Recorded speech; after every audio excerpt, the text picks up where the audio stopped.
2,893 pesos for 4 days and 3 nights hotel stay in Taiwan. Oh my, that's so amazing and that's so awesome. Yan, ichichika ko sa inyo mga mare. Yan ang accommodation namin sa Taiwan na nakuha namin in just not more than 3,000 pesos. 2,800 nga lang, diba?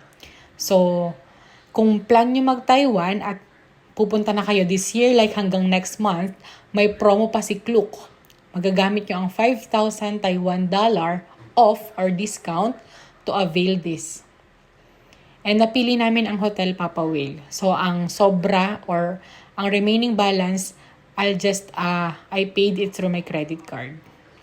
Yan. Super sulit mga mare. Grabe talaga. Tignan nyo naman ang ganda. Very elegant. 2 na kami dyan, kasama si Melody. 3 pala. Nakuha lang namin ng less than 3,000 pesos. That's for 4 days and 3 nights. Hotel Papa Whale.